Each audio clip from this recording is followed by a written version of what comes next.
BNP সরকার কি বলে কথাটি শুনবেন, তারপরে ভালো লাগলে কমেন্ট করবেন, শেয়ার করবেন। বিদ্যুৎ, আমি ধানমন্ডিতে কথা বলেছি একজনের সাথে, আমি তেজগাঁয়ে কথা বলেছি, আমি মিরপুরে কথা বলেছি, আমি বাড্ডাতে কথা বলেছি, আমি উত্তরাতে কথা বলেছি, আমি কমলাপুরের পিছনে জায়গাটার নাম কি, বাসাবোতে আমি কথা বলেছি, ড্যামরাতে আমি কথা বলেছি। যতগুলো জায়গায় কথা বলেছি প্রত্যেকটি জায়গা থেকে আমি শুনেছি প্রতিদিন লোডশেডিং হয়, প্রতিদিন 1.5-2 ঘন্টা করে কারেন্ট থাকে না। ঢাকায় যদি এই অবস্থা হয়, ঢাকার বাইরে কি অবস্থা সেটি আপনারা আন্দাজ করতে পারেন। ঢাকার বাইরে থেকে যেই কয়টি খবর আমি নিয়েছি, প্রত্যেকটি জেলা থেকে আমাকে বলেছে গড়ে প্রতিদিন 3-4 ঘন্টা করে মিনিমাম কারেন্ট থাকে না। আসেন, এই প্রতারক সরকার, এই সরকার, এই অবৈধ সরকার শুধু অবৈধই নয়, এই অবৈধ সরকার শুধু আন্তর্জাতিকভাবে স্বীকৃত স্বৈরাচার সরকারই নয়, এই আন্তর্জাতিকভাবে স্বীকৃত সরকার শুধু আন্তর্জাতিকভাবে স্বীকৃত স্বৈরাচারী নয়, এরা আন্তর্জাতিক স্বীকৃত দুর্নীতিবাজ সরকারও।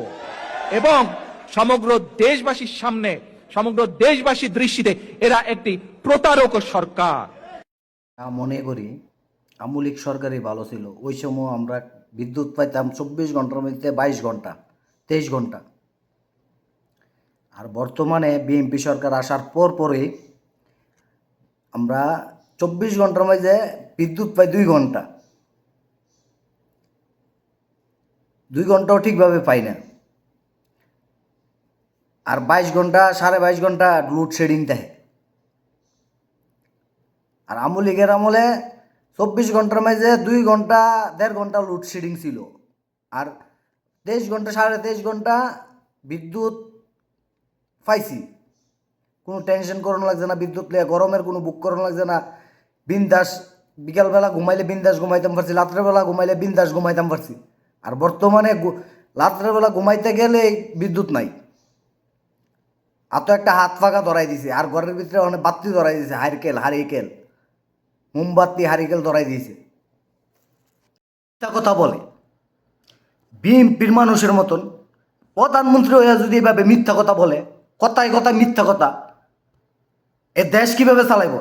দেশ চালানোর মতন এর কাছে কোনো এবিলিটিই নেই। এ আরো আসছে লন্ডন থেকে দেশটা ধ্বংস করবার লিগে, দেশটারে আরো 20 বছর 30 বছর পিছানোর জন্য, সামনের দিকে নেওয়ার জন্য না, পিছনের দিকে নেওয়ার জন্য আসছে দুর্নীতি কইরা।